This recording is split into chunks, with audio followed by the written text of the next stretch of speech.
Good morning students. Previous class में अपन ने parthenogenesis या अनिषेक जनन का टॉपिक स्टार्ट किया था, जिसको अपन ने करीबन समझ लिया था।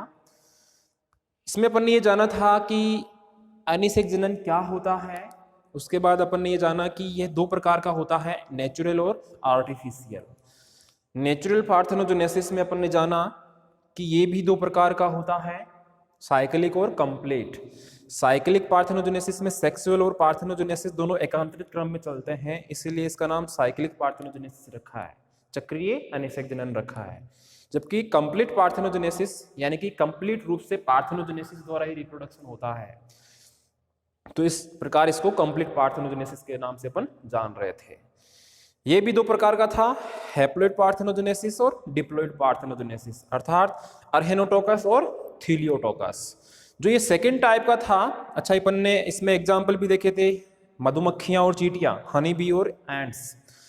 सेकेंड टाइप डिप्लॉइड पार्थेनोजेनेसिस या थीलियोटोकस, ये भी दो प्रकार का होता है, एक तो अर्धसूत्री विभाजन रहित और एक अर्धसूत्री विभाजन सहित। इनको अपन डिटेल से समझेंगे। तो सबसे पहले स्टार्ट करते हैं अपन अर्धसूत्री विभाजन रहित, यानी कि ऐसा पार्थेनोजेनेसिस या ऐसा अनिषेक जनन जिसमें oogenesis की क्रिया द्वारा, या जब oogenesis की क्रिया चल रही होती है तो उसमें होने वाला प्रथम परिपक्वन विभाजन, फर्स्ट मैच्योरिंग डिवीजन कौन सा होता है? Meiosis first.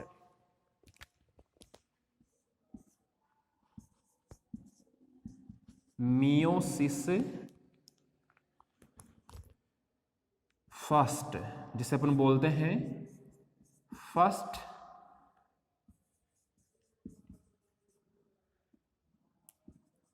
Maturation division.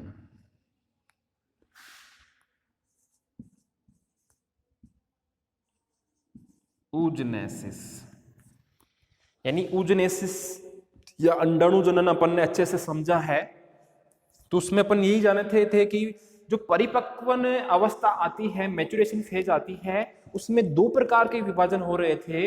एक तो फर्स्ट परिपक्वन विभाजन, एक सेकंड परिपक्वन विभाजन।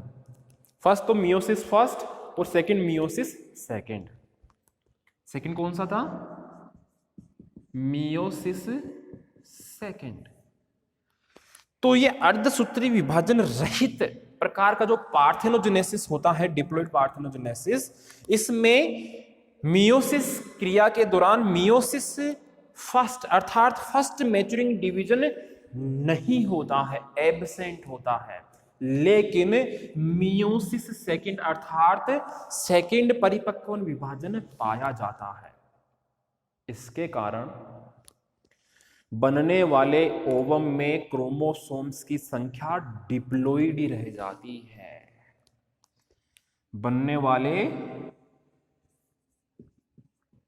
ओवम में क्रोमोसोम्स 2n ही रह जाते हैं। अब ध्यान देना, मियोसिस फर्स्ट में क्या हो रहा था? oogenesis में 2n से n क्रोमोसोम बन रहे थे, यानी डिप्लॉइड से हैप्लॉइड ही रह गए थे। लेकिन यहां पे मियोसिस फर्स्ट एब्सेंट है, अनुपस्थित है, इसीलिए ये ओवम में 2n क्रोमोसोम्स ही रह जाते हैं, डिप्लॉइड ही रह जाते हैं। इसी कारण इसको अर्धसूत्री विभाजन रहित। अब ये मियोसिस सेकंड है, तो ये मियोसिस सेकंड में क्या है? सम अर्धसूत्री विभाजन है, तो इसमें जितने क्रोमोसोम होंगे उतने ही होंगे, बस कम नहीं होते इसमें, इसलिए तो इसको अपन बोल रहे थे सम अर्धसूत्री विभाजन, यानी क्रोमोसोम्स आधे नहीं होंगे, जितने हैं उतने ही रहेंगे। तो यहाँ पे मियोसिस फर्स्ट है ही नहीं, एब्सेंट है, तो जो क्रोमोसोम्स 2n थे वो 2n ही रह जाएंगे। इसी कारण इसको अर्धसूत्री विभाजन रहित या एमियोटिक थीलियोटोकी के नाम से जाना जाता है। समझ में आया? अब इसका एक एग्जाम्पल है, example long horn gross hopper.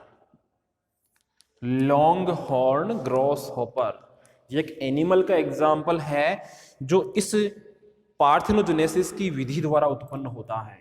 क्या है ये? लॉन्ग हॉर्न यानी लंबे सींग वाला ग्रोस होपर घास को खाने वाला जानवर, लंबे सींग वाला घास को खाने वाला जानवर, जो कैसे उत्पन्न हुआ है? अर्धसूत्री विभाजन रहित प्रकार के पार्थेनोजेनेसिस द्वारा। क्लियर है? ठीक है। अब ध्यान देना, अर्धसूत्री विभाजन सहित दूसरा टाइप, तो इसमें क्या होगा? मियोसिस क्रिया के अंतर्गत होने वाले जो परिपक्वन विभाजन है, मियोसिस फर्स्ट और सेकंड, मियोसिस फर्स्ट और मियोसिस सेकंड दोनों ही होते हैं, जिसके कारण एन हैप्लॉइड ओवम का निर्माण होगा, अपन को पहले से पता है। तो इसमें क्या होगा? मियोसिस फर्स्ट भी होगा प्लस मियोसिस सेकंड भी होगा। इन दोनों के डिवीजन के कारण क्या बनेगा? हैप्लॉइड ओवम बनेगा। यही तो बन रहा था ओजेनेसिस में, लेकिन ये हैप्लॉइड ओवम बना है, ये इनकी जो बनने की जो क्रियाएं थी, ये मियोसिस फर्स्ट और सेकंड, यानी जब ये हैप्लॉइड ओवम बन रहा था उसी टाइम इसके किसी न किसी अवस्था में क्रोमोसोम्स की संख्या वापस डिप्लॉइड हो जाती है, किसी कारणवश वापस डिप्लॉइड हो जाती है। ये हैप्लॉइड था लेकिन वापस किस में कन्वर्ट हो जाता है? 2n में कन्वर्ट हो जाता है, डिप्लॉइड ओवम में कन्वर्ट हो जाता है, यानी क्रोमोसोम्स की संख्या इसमें किसी न किसी अवस्था में वापस 2n हो जाती है, डिप्लॉइड हो जाती है। और ये ओवम बिना फर्टिलाइज्ड हुए ही एम्ब्रियो में विकसित हो जाता है। तो यहां पे अपन ने जान लिया कि अर्धसूत्री विभाजन सहित, यानी अर्धसूत्री विभाजन तो हो रहा है, मियोसिस फर्स्ट और सेकंड तो हो रहा है, और हैप्लॉइड ओवम भी बन रहा है, लेकिन किसी न किसी अवस्था में वापस क्रोमोसोम जो है हैप्लॉइड से डिप्लॉइड हो जाते हैं, और ये ओवम जो है डिप्लॉइड ओवम, ये बिना फर्टिलाइज या बिना निषेचित हुए ही एम्ब्रियो में विकसित हो जाता है। इसीलिए इसको अर्धसूत्री विभाजन सहित या मियोटिक थीलियोटोकी के नाम से जाना जाता है। क्लियर है? अब ये जो अर्धसूत्री विभाजन सहित जो पार्थेनोजेनेसिस है, ये भी दो प्रकार का होता है, बस लास्ट दो प्रकार, वो कौन कौन से हैं? इतना समझ में आ गया होगा आपके, उम्मीद तो यही है आपसे समझ में आ गया होगा।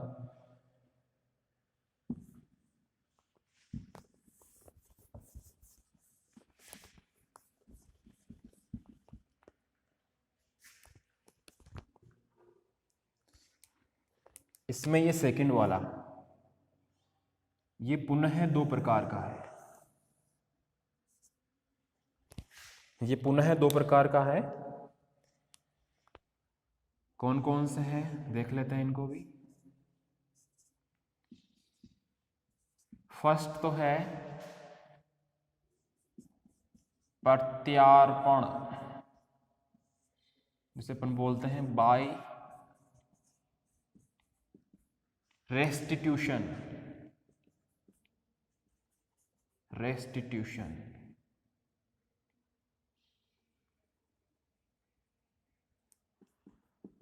रेस्टिट्यूशन, प्रत्यार्पण। और सेकंड है शव निषेचन, इसे बोलते हैं ऑटो फर्टिलाइजेशन, ऑटो फर्टिलाइजेशन। तो ये दो प्रकार की विधियां हैं अर्धसूत्री विभाजन सहित प्रकार के पार्थेनोजेनेसिस की। बाई रेस्टिट्यूशन या प्रत्यार्पण द्वारा कैसे होगा? यानी कि इस पार्थेनोजेनेसिस की या इस क्रिया के दौरान जो ओवम का साइटोप्लाज्म है, जैसे मान लो कि ये ओवम है, इसका साइटोप्लाज्म विभाजित नहीं हो पाता, दो बराबर भागों में बट नहीं पाता, जिसके कारण जो क्रोमोसोम है इसके अंदर वो डिप्लॉइड ही रह जाते हैं, 2n ही रह जाते हैं। तो यहां पे अपन क्या बताएंगे? साइटोप्लाज्म में डिवीजन न होने के कारण,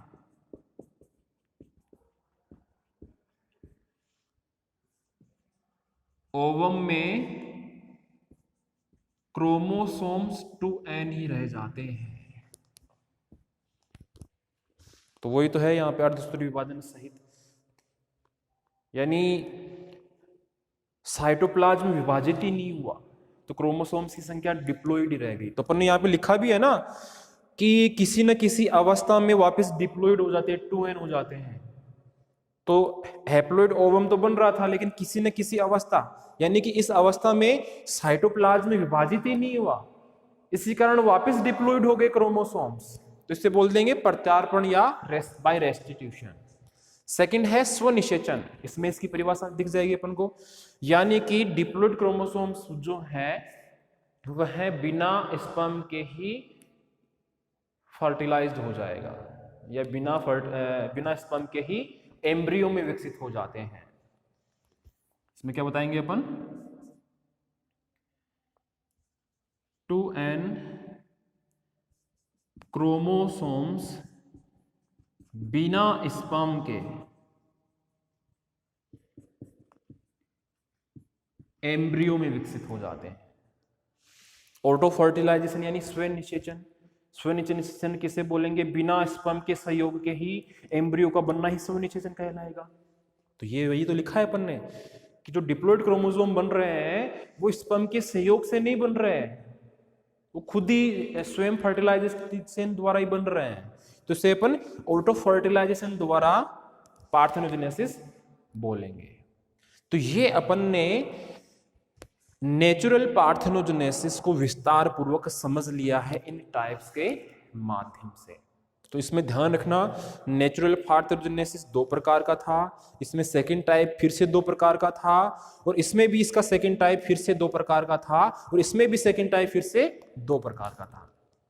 तो जो सेकंड वाला टाइप है प्रत्येक पार्थेनोजेनेसिस का, वो अपन ने 2 प्रकार के रूप में विभाजित किया है। यहाँ पे कंप्लीट सेकंड टाइप का था, ये भी इसको अपन ने 2 प्रकार के भागों में बांटा है, इसमें भी इसको सेकंड को 2 बराबर भागों में बांटा है, और इसको भी 2 भागों में अपन ने, या 2 प्रकार के भागों में इसको डिवाइड किया है। तो ये चीज इसमें आप ध्यान रखना, ठीक है।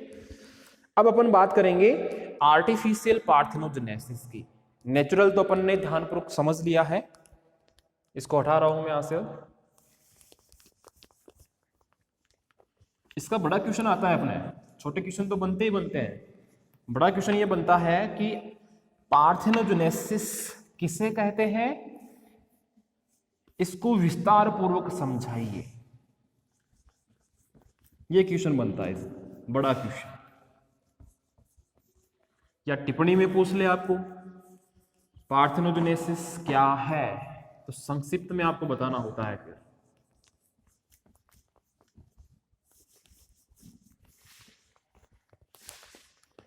अब अपन बात करते हैं आर्टिफिशियल पार्थेनोजेनेसिस की।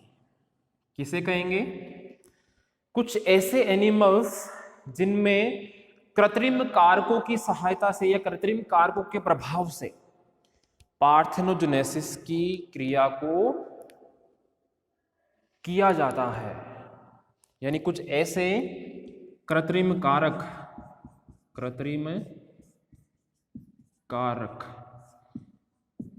के प्रभाव से, कृत्रिम कारक किसे बोलेंगे,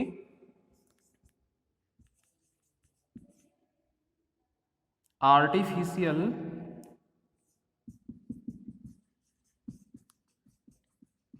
फैक्टर्स को, यानी कुछ कृत्रिम ऐसे कारक होते हैं, फैक्टर्स होते हैं जिनके प्रभाव से अपन कृत्रिम रूप से पार्थेनोजेनेसिस की क्रिया को स्टार्ट करवा सकते हैं, प्रेरित करवा सकते हैं। तो ऐसे कारक या ऐसा पार्थेनोजेनेसिस आर्टिफिशियल पार्थेनोजेनेसिस के नाम से जाना जाता है। इस प्रकार के पार्थेनोजेनेसिस की सर्वप्रथम स्टडी या इसका सर्वप्रथम अध्ययन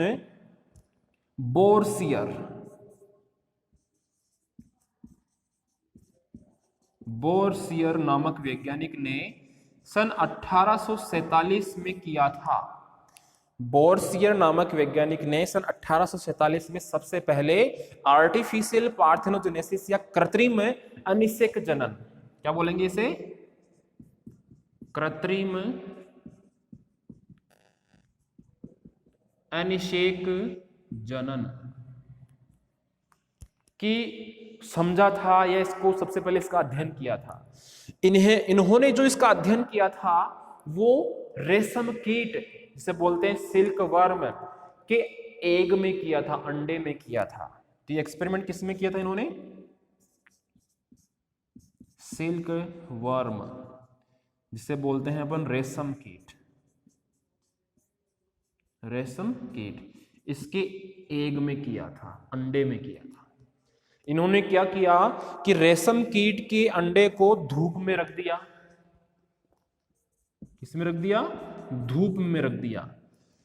यह अंडा धूप में रखने के कारण बिना फर्टिलाइज्ड हुए ही एडल्ट एनिमल में विकसित हो गया।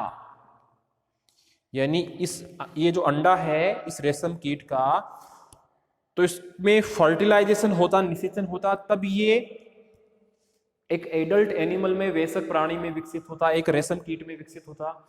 लेकिन इन वैज्ञानिक ने क्या किया कि इसको बिना फर्टिलाइज हुए ही इसको धूप में रख दिया, और धूप के कारण ये इसमें विकासीय क्रियाएं प्रेरित हो गई, और ये एक एम्ब्रियो में विकसित होकर एडल्ट एनिमल में बदल गया। यानी कि यहाँ पे ये जो धूप है, जो सनलाइट है, वो एक आर्टिफिशियल फैक्टर का काम कर रही है, एक कृत्रिम कारक का काम कर रही है, जो कि कृत्रिम अनिषेक जनन को प्रेरित करती है। क्लियर है यहां तक? ठीक है।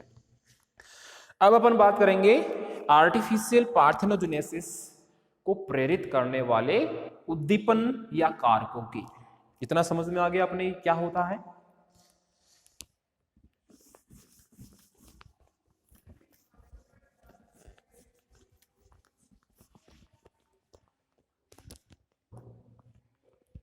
इसी में पॉइंट है,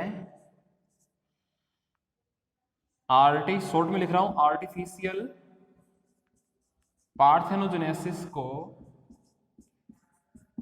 प्रेरित करने वाले उद्दीपन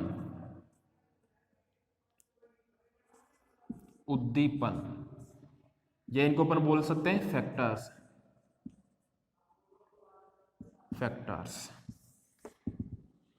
वे फैक्टर्स जो बिना एग के, बिना फर्टिलाइज्ड हुए ही उसमें विकासीय क्रियाएं प्रारंभ कर दे, तो ऐसे फैक्टर्स को पार्थेनोजेनेसिस फैक्टर के नाम से जाना जाता है। आर्टिफिशियल पार्थेनोजेनेसिस को प्रेरित करने वाले फैक्टर, तो ऐसे फैक्टर्स जो इसकी क्रिया को प्रेरित करे, क्या कहलाएंगे? पार्थेनोजेनेसिस फैक्टर्स कहलाएंगे। ये निम्न प्रकार के होते हैं। फर्स्ट,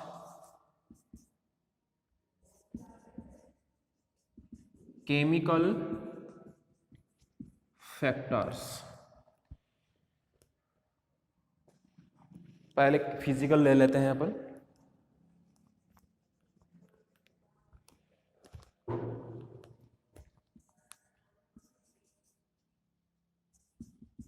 फिजिकल फैक्टर्स यानी कि भौतिक कारक। सेकंड फिर पे अपन बात करेंगे केमिकल फैक्टर्स। थर्ड पे अपन बात करेंगे फिर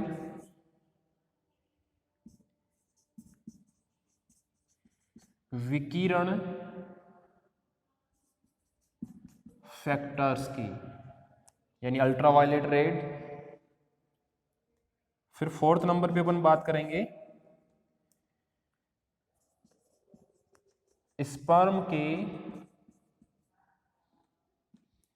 ओवम में प्रवेश द्वारा। इन चार कारकों की अपन बात करेंगे। सबसे पहले फिजिकल फैक्टर्स यानी भौतिक कारक। ध्यान देना कौन कौन से होंगे। कोई एग है, ये कोई अंडा है, ओवम है, इसको अगर अपन बारीक सुई, जो सुई होती है, जो नीडल होती है, उससे छेद दे, उससे ऐसे छेद दे ऐसे,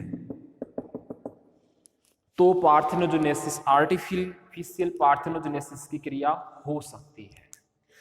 अगर एक काम तो ये किया, अगर अपन इसको हाई टेम्परेचर पर या लो टेम्परेचर पर रख दें तो भी इसमें आर्टिफिशियल पार्थेनोजेनेसिस प्रेरित हो जाएगा, या फिर इसके अपन प्रासरण दाब जिसे बोलते हैं अपन ऑस्मोटिक प्रेशर में वृद्धि कर दें तो भी इसमें आर्टिफिशियल पार्थेनोजेनेसिस प्रेरित हो जाएगा, या फिर इसको अपन विद्युत के झटके दें, ये जो ओवम है इसके विद्युत के झटके दे अपन तो भी पार्थेनोजेनेसिस प्रेरित हो जाता है।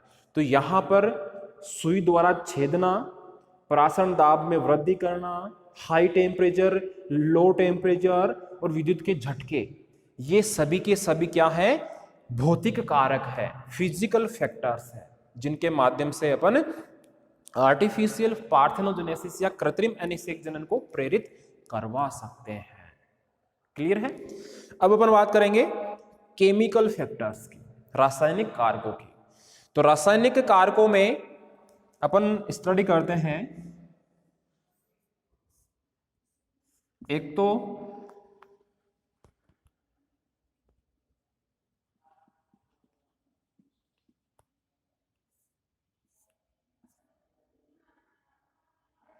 अपन बात करते हैं उदासीन लवण की। उदासीन लवण, उदासीन लवण में आ जाते हैं दुर्बल अम्ल, दुर्बल अम्ल एवं क्षार। इसके अलावा सोडियम, कैल्शियम व मैग्नीशियम। उदासीन लवण की बात करें तो दुर्बल अम्ल और दुर्बल क्षार जो आप केमिस्ट्री में पढ़ते हो। इसके अलावा सोडियम, कैल्शियम और मैग्नीशियम आयंस जो उदासीन लवण होते हैं वो क्या करते हैं, केमिकल फैक्टर्स का काम करते हैं, जिनके माध्यम से आर्टिफिशियल पार्थेनोजेनेसिस को प्रेरित करवाया जा सकता है। ऐसे ही कार्बनिक पदार्थ होते हैं कुछ, जैसे ब्यूटारिक एवं लैक्टिक, नाम सुने होंगे आपने, lactic acid.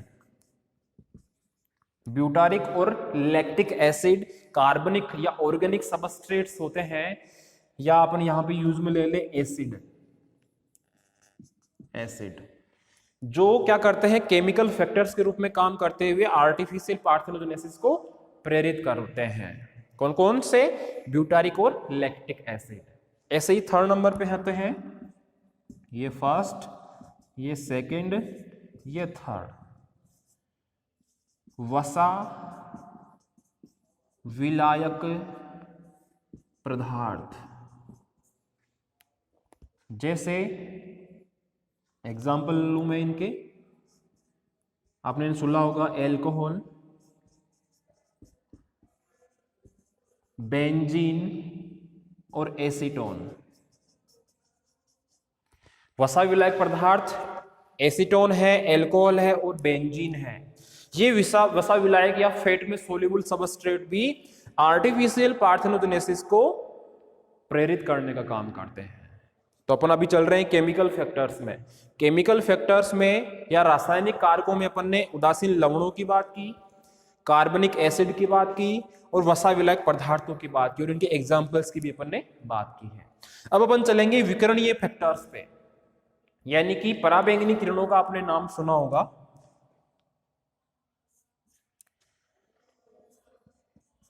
Ultra violet raise, जिन्हें बोलते हैं अपन पराबैंगनी किरणें।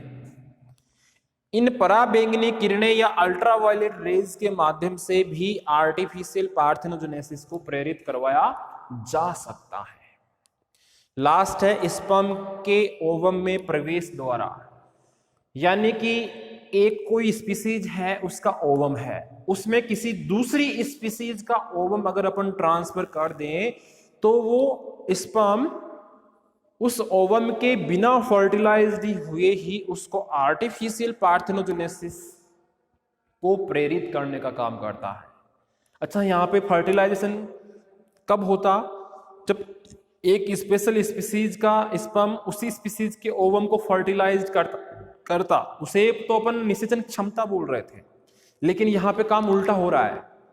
यानी एक तरफ है फीमेल, ह्यूमन में फीमेल का ओवम, दूसरी तरफ किसी एनिमल का स्पर्म आ रहा है, तो वो आर्टिफिशियल फैक्टर का काम करेगा जो उस ओवम को बिना फर्टिलाइज हुए ही एडल्ट एनिमल में विकसित कर देगा।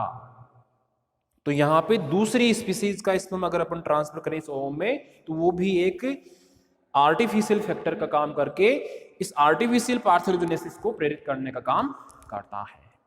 तो इस तरह से अपन ने आर्टिफिशियल पार्थेनोजेनेसिस को भी अच्छे से समझ लिया है। नेचुरल से थोड़ा इजी लगा अपन को, ठीक है। तो इस तरह से अपना ये पार्थेनोजेनेसिस का जो टॉपिक था आज कंप्लीट हो चुका है। बहुत ही इजी था, थोड़ा बस ध्यान रख लेना वो टेबल जो बनाई थी मैंने, तो आपको क्लियरली समझ में आ जाएगा। हाँ, इसमें एग्जाम्पल जरूर आप ध्यान रखना, ठीक है। नेक्स्ट टॉपिक जो अपन स्टार्ट करने जा रहे हैं वो है क्लीवेज, जिसे बोलते हैं विदलन। इसके बारे में भी आपने 11th-12th में पढ़ा होगा। विदलन, क्लीवेज, यानी कि अपन कंटिन्यू चल रहे हैं स्टेप बाय स्टेप। आपको याद दिलाना चाहूं तो अपन ने स्टार्ट किया था इस यूनिट को गैमेटोजेनेसिस से, युग्मक जनन से। यानी मेल में तो स्पर्म बना, फीमेल में ओवम बना, ठीक है। जैसे ही ये दोनों आपस में मिले तो फर्टिलाइजेशन अपन ने पढ़ लिया है। अगर फर्टिलाइजेशन नहीं हो रहा है तो पार्थेनोजेनेसिस भी अपन ने पढ़ लिया है। तो ये ओवम और स्पर्म जैसे ही एक दूसरे से मिलते हैं, यानी फर्टिलाइजेशन की क्रिया जैसे ही पूर्ण हो जाती है, तो इनमें विभाजन प्रारंभ हो जाते हैं, इनमें डिवीजन प्रारंभ हो जाते हैं, और एक जाइगोट सेल से एक मल्टी सेलुलर या बहुकोशिकीय भ्रूण का विकास होता है। तो इस प्रकार फर्टिलाइज्ड या अनफर्टिलाइज्ड एग्स में, निषेचित या अनिषेचित अंडों में होने वाले इस प्रकार के जो विभाजन हैं, उन विभाजन की क्रिया को ही या उन विभाजनों को ही विदलन या क्लीवेज कहा जाता है। क्लियर? तो अपना टॉपिक जो है वो है विदलन। विदलन जिसे बोलते हैं क्लीवेज। क्लीवेज, ये क्लीवेज या विदलन जो टॉपिक है अपना आपके यूनिट 2 में है। तो यहां पर अपनी यूनिट 1 कंप्लीट होके आज अपने यूनिट 2 भी स्टार्ट कर दी है। तो ये चीज ध्यान रखना आप। क्लीवेज बोलेंगे किसे? अच्छा,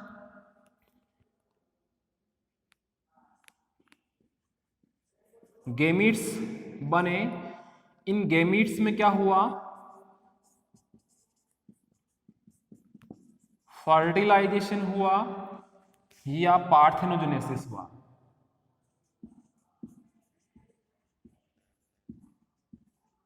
इन दोनों में से कोई भी क्रिया हुई तो जो जाइगोट सेल बनेगी,